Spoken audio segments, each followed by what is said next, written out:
Hey, this is MykieD, and today we're going to learn how to program a farmtek I to a farmtek console. Now, the first thing we need to know is that the I numbers here, number 1 is always going to be the start, and number 2 is always going to be the finish. Some cases we have timestamp mode, running sector times. It could be I's 3 and 4. In Pro Solo World, a tree and a 60-foot are I's 3 and 4. But start's always 1. And start and finish is always 2. Second thing we need to know is when I'm testing these, I've got a whole array of heads here that I use for Pro Solo setup, but I've only have one of these guys.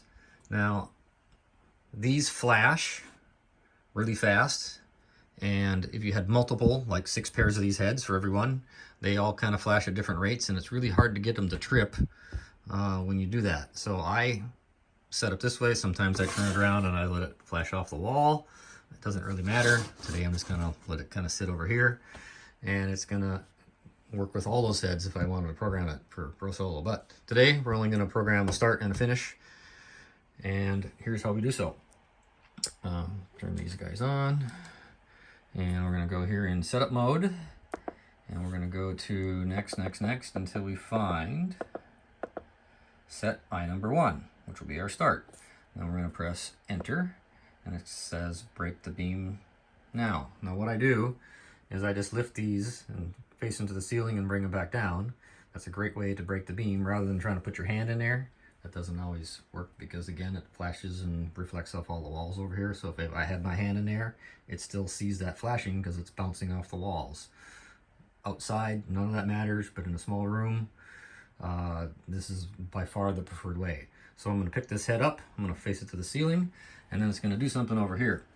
And what's going to happen is you're going to get a hex code, a 4-digit hex code in the left-hand top left, and then on the right you're going to get a frequency deviation from the theoretical frequency, and then on the bottom you're going to get the actual channel number. So think about this. The presets on your radio in your car can be set to any radio channel frequency. So we're going to take preset number 1 and we're going to set it to a radio station. And the radio station we're going to get is going to show up in the bottom left. In this case, it's going to be 3. So let's watch what happens. I'll break this beam. We'll get a hex code and a frequency deviation. And the most important thing is its channel number. And here we go. So we got channel number 3. That stuff on the top row, just kind of a FYI type of thing. You really don't need to know that, but that's what it's for. All right, so now we're going to do the same thing with the head number 2. We'll go set up, next until we find I number 2. We'll hit enter, and we'll break that beam, and we'll lift it to the ceiling. It says channel number 2.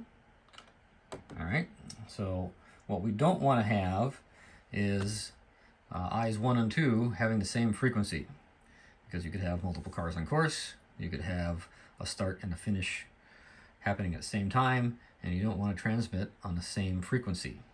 So here I've got channel frequency 3 set to preset 1, because that's my start. I got frequency number 2 set to my preset number 2 in my farmtek. So let's give this a shot. Let's see if it works. Lift it up, get a start. Lift this one up, I get a finish. It's all good. Have a great day.